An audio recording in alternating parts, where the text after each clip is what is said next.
Mia is still coming for Beyonce and Jay Z, and the tea she's been spilling recently has everyone shook. Over the past couple of weeks, she's been standing firm, exposing the Carters for all kinds of shady actions that have blown minds across the industry. But she recently took it to a whole new level in an interview, hinting that Jay Z might have played a role in helping her ex-boyfriend take their child away from her during a custody battle that went horribly wrong. Now, we've heard plenty of accusations against the Carters over the years, but this? Stealing a child from a mother? That might be the lowest of lows. So how did this all go down? Did Jay Z sign her to Roc Nation just to distract her from the custody battle she was fighting? It's clear at this point that there's no love lost between Mia and the Carters. She's been dragging them through the mud for months now, especially regarding her time signed to Roc Nation. Mia claims that Beyonce stole her credit for work that she believes should have been hers, saying it was artists like her, not Beyonce, who should have been getting credit for certain projects. Mia also accused Beyonce of forcing other celebrities to worship her, making it clear that she feels deeply betrayed. Beyonce isn't backing down, and with all these wild accusations, it looks like she's just getting started with exposing the Carters. If even half of what she's claiming is true, things are about to get real messy for Beyonce and Jay Z. But I find it difficult that when people make it, they always can turn around and thank Beyonce, because that's it. And enough is enough. I'm coming for everyone now, because no, the success of all that always stems from God motivating me to get the fuck up out of bed and write some fucking songs. And then it changed so many people's destinies, and all these people are multi-millionaires, really successful.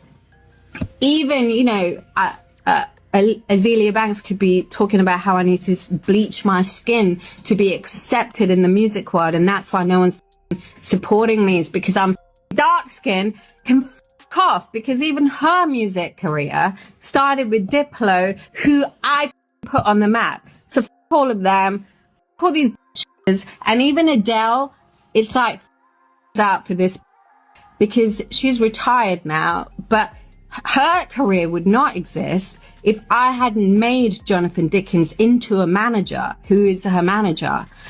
She signed to XL because of me. Nick Huggett was my A&R who signed her. And this, when she gets an award, she thanks Beyonce. And I'm sick and tired of all of these fucking women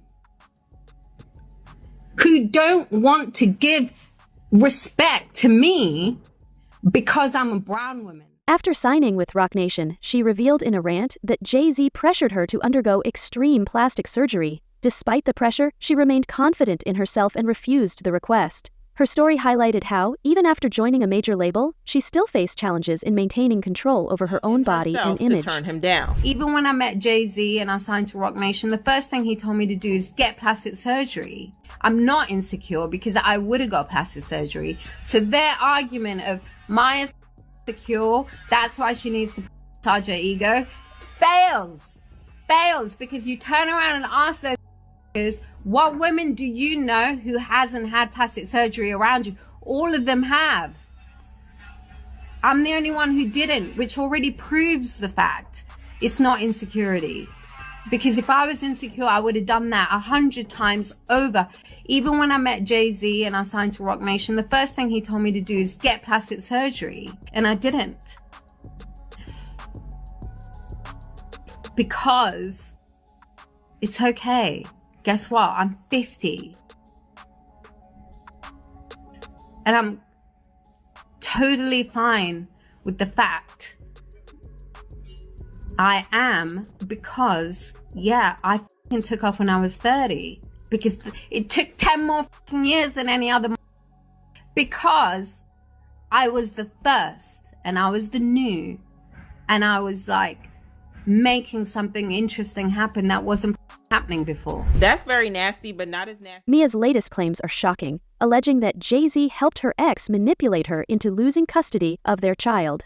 In a new interview, she revealed that she was signed to Roc Nation while in the midst of her heated custody battle, suggesting that Jay Z's involvement may have been a strategic move to distract her during a vulnerable time. Well, there was a moment when I signed with Roc Nation, was, you know, I went into the custody battle zone, and things, got difficult. I think that album should have been better than it was, and it wasn't. And I think that's when I discovered how sort of connected everything was.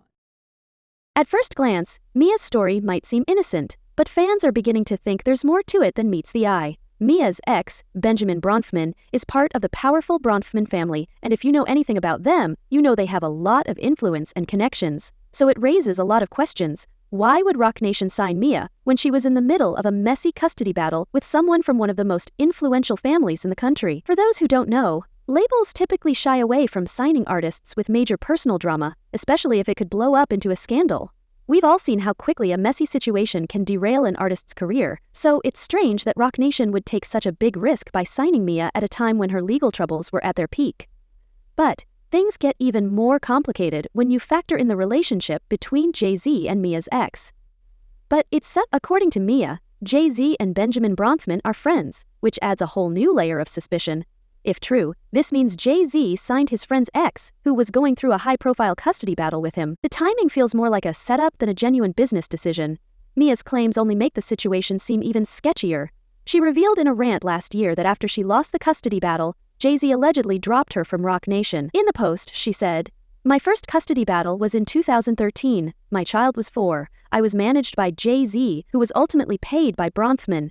I sacrificed my career for my child. They ripped me off, copied my style, gave it to their puppets, and shadow banned me on every platform. But it was worth it to save him from the madness of what you know now."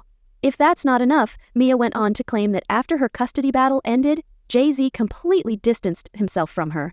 She tweeted, "The day I was served for my child, Nation stopped all communication with me. All my emails to Jay Z asking for help were wiped from my inbox. My home was broken into and every laptop was taken. I was trapped in Brooklyn on an order that restricted me from leaving for 15 years. While none of these claims have been proven, they paint a picture of someone who feels completely abandoned and betrayed by the very people who were supposed to have her back." Mia also mentioned that the album she released while signed to Roc Nation didn't meet her standards, even saying that Jay Z typically only works with the best of the best, so why would he allow her to release something she didn't feel was good enough? But wait, there's more.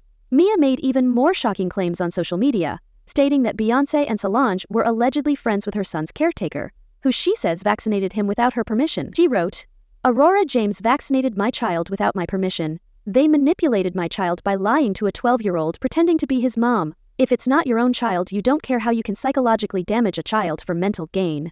The idea that Beyonce and Solange were involved in something like this is bound to stir up some serious controversy. Fans couldn't believe what they were reading, with many commenting that Roc Nation might be on the brink of collapse. One fan pointed out, "Mia's ex is from the family that caused the 2008 global recession. That's how powerful they are. That's what she was up against." Others speculated that the truth about Benjamin Bronfman's actions would eventually come to light, with one fan calling him a self-centered, manipulative individual. Mia may have been played, and whether or not you believe her story, there's no denying that she's been through a lot. It's clear she feels betrayed, and if her accusations are true, it paints a deeply troubling picture of the people she trusted. What's next for Mia remains to be seen, but it seems like her journey is far from over.